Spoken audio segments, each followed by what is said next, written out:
Tonight, a lot to discuss on the international front. The U.S. staying put in Afghanistan, pulling out of Yemen, ratcheting up the fight against ISIS in Iraq, and squabbling with Israel. I will talk to ranking member of the House Foreign Affairs Committee about that and a whole lot more. Then, an Obamacare success story right here in New York. My interview with a woman running the exchange in the Empire State that signed up more than 2 million people. And financial scams targeting the elderly popping up everywhere. I will talk to local leaders trying to stamp it out for good in New York. Good evening, everyone, and welcome to RFL. I am Richard French, and we're going to start tonight looking at the turmoil that is getting more complicated, seeming by the day, in the Middle East. Now, this Times headline kind of says it all.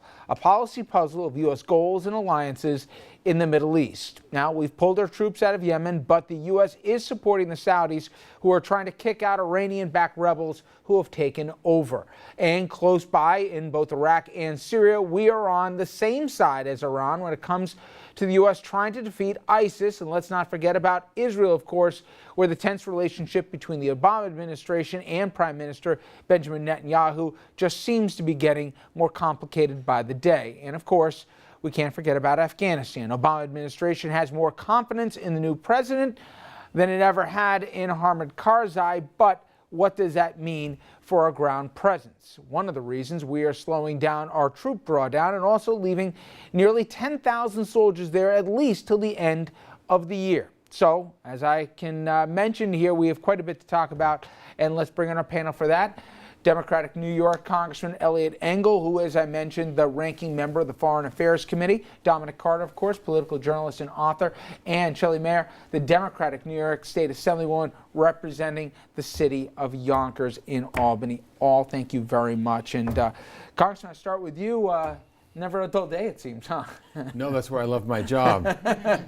Okay, let's start in the Middle East, and specifically, can you clarify our position? It's not easy, but can you clarify our position where we seem to have mixed messages to a degree?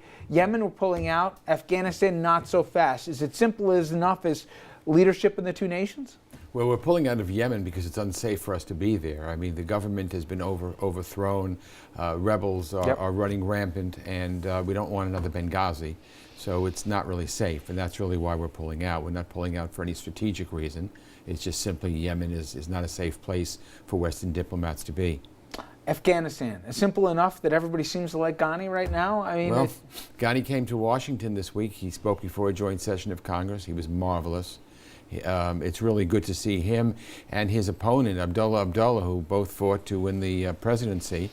They're now working hand in hand, working together in a unity government. I met with both men. I'm satisfied. I think his speech was terrific. He said all the right things. He was humble. He was grateful to the United States for the sacrifices we've made, and he wants to be our partner. I'm very upbeat about him. Clarity, though, when the public says, time in a second, we're keeping 10,000 troops there. I thought we were drawing down with a faster timetable. What is the end goal? What is also the answer to those who fear mission creep all over again? Something on the ground, 10,000 becomes 15, which becomes 20,000. Can you say with any clarity what the administration believes our role in Afghanistan is now and in the next 9 months? Well, I don't think it'll be mission creep. I think that the 10,000, the troops that are there are really just to help the government and to have a withdrawal that works better than the withdrawal in Iraq did. I mean, we left Iraq, there were no troops left. A lot of people think that's one of the reasons why we have such trouble in Iraq now. So I'm satisfied with that. You know, we cannot use fear of mission creep for inaction, to do nothing. People look to us. We are the world leader. We have a stake in all of this. It's not just a matter of being the world leader, it's a matter of what's in our national interests. For instance, ISIS, the fight against the Islamic State. That's a direct threat to the United States.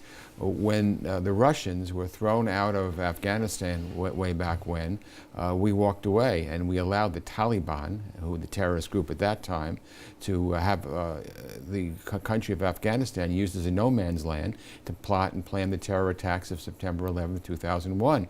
If we let ISIS do the same in Syria and in Iraq, we will surely have many terrorist attacks in the West, and including the United States. So we have to defeat ISIS, we have to disrupt them, and we need to have our Arab allies in the region participate. That's why I think the Saudi bombing campaign in Yemen is something that I welcome, because it shows that there is a stake of the countries in the region, and they're not just waiting for the United States to come in. Israel. No one debates, obviously, the strength of our relationship with our ally, but to put it politely, it's strained right now between the administration and Netanyahu. Do you blame the administration for being more than a little put off by the joint session appearance, how it was handled or not handled with the administration, what we've learned in terms of Mossad saying that Netanyahu hyped how far along Iran was, the spying allegations that are out there right now, the language, and even the seemingly flip-flop in the two-state policy by Netanyahu, not even to mention, as soon as the election was over, he wanted to step back some of the comments about Arabs being bussed into the polls. It seems the administration's right here, considering we give them a $5 billion check every year, that there seems to be friendship, but it's on sometimes terms of convenience with Israel. Should we be a little ticked off at Netanyahu or not? No. Frankly, the Israelis had an election. It's called democracy. They're the only democracy in the Middle East. No other countries have elections.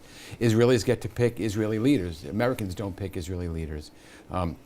Just the way they don't pick our leaders, we don't pick theirs. And I think we have to respect the democratic election process in Israel. I'm not concerned about the president and the prime minister not liking each other. To me, the U.S.-Israel relationship is a strong bipartisan relationship with bipartisan support in Congress, and has to endure. Presidents come and go, prime ministers come and go, even members of Congress come and go. I don't want to go so quickly, by the way.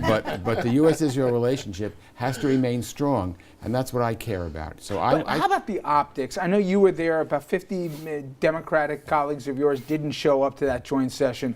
You have a foreign leader who was invited by the opposing party, who decides to basically tell the U.S. what our foreign policy ought to be. And as I mentioned, yes, there is even funding attached from the U.S. government. From the optics of it, it sure looked like he was telling us what we ought to do while still taking our checks in the process. Well, I don't think that the whole visit was handled the right way. I don't think it was handled very correctly by the Israelis, and frankly, I don't think it was handled very correctly by us either. I think there's a lot of finger pointing, and to me the finger pointing is just self-destructive.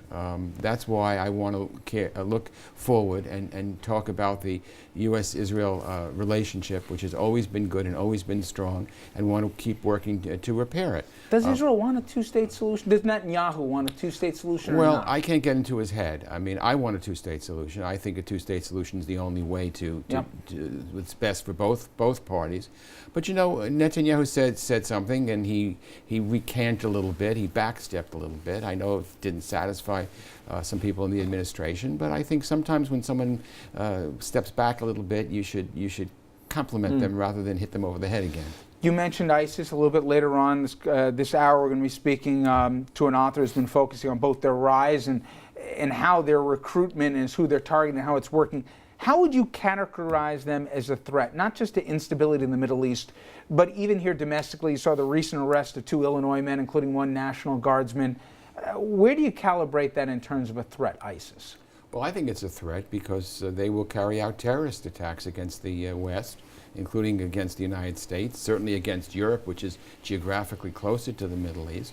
And I think unless they're disrupted, we're in for some difficulty. And that's why I think that ISIL or ISIS has to go. The problem is you're always looking at everything. The underlying cause is the Shia-Sunni divide in the Middle East, and that's a problem. You know, Assad in Syria is a brutal dictator who kills his own people. He has killed hundreds of thousands of people. And that's really where it started, and ISIS is able to get a toehold in trying to block Assad. Now, they're both no good.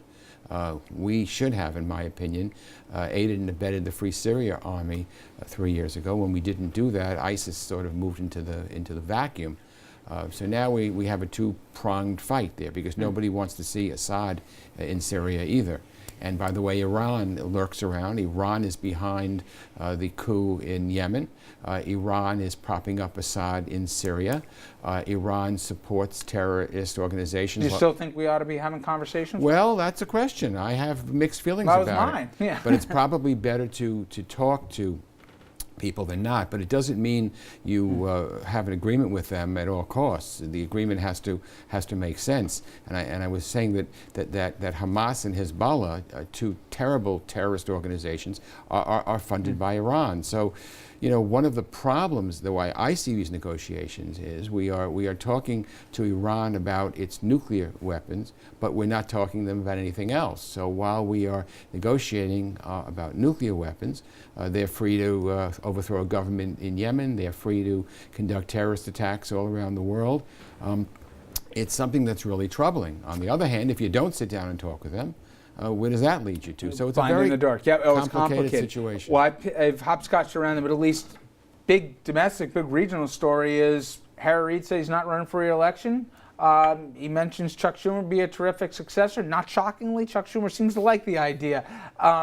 Were you surprised about the news out of D.C.? Well, or did you see the same first comment? of all, let me say I like the idea. I think Chuck Schumer's an incredibly capable guy. He's been a friend of mine for more than 30 years. I've watched him. We were friends in the State Assembly in Albany, where Shelley Mayer serves. When we both served there, and now we were friends in the House, and now he moved to the Senate. I often joke with him that when I endorsed him to be senator, he was 2% in the polls, and after that, he had a meteoric rise. Look, Harry Reid's a great guy. I think Chuck Schumer will be terrific as either majority or minority leader. I hope it will be majority leader. But you know, 2 years, Harry Reid's still going to be around and still have a lot to say. Dominic, the senator's wanted this for a while, hasn't he? Yes, he's been aligning himself, that is Senator Schumer. And tonight, Dick Durbin has already said that he's pulling himself out of the race. So it's basically Schumer's. He's been, and I'm glad, I like your terminology, Richard, because he's been preparing for this for some time. And they had an alliance in terms of the majority leader or the Democratic leader and Schumer. And, you know, one has to imagine that it's going to greatly, the congressman would know much more and the assemblywoman than I would, but you would think that it's going to greatly benefit New York in terms of Al D'Amato style, bringing home the bacon, you know, with the senior senator serving in that role. Well, we shall see, but I give you an opportunity here. You got a live camera too. What would both district here and Albany really like out of Washington? We saw some slight slivers of hope here, some budget agreements that they have had in the Congress. What does New York need out of Washington? What does Yonkers need coming back? Well, we need, an effective working Congress where there's things get done. And I work closely with Congressman Engel, and we are, I think we share the same goal. People want their elected officials to do something and to accomplish results, to compromise and come together. I want to compliment Senator Schumer. He's been a very effective advocate, not only for New York, but for making things happen. He's reached deals with the Republicans when he had to. He's reached deals with presidents of the other party. He is a can-do kind of person, and I think he's going to be a tremendous leader. I think it's going to be great for New York and great for the country. I also think he has a tremendous capability of relating to regular people in a way that is exceptional and will serve us well, because he remembers about, when you go to the grocery store and how much the milk costs, and he has his press conference on Sunday about, something that's in your water. He still very much relates to the issues that ordinary New Yorkers face, and I think that's going to be very, very valuable for us. Well, when we come back, speaking of New York, we're going to be talking about New York closer to home and what's going on in Albany and where is the divide, and the Assemblywoman can tell us as to where we stand right now with both budget deal here and ethics reform. We'll talk about that and much more with our panel right after this.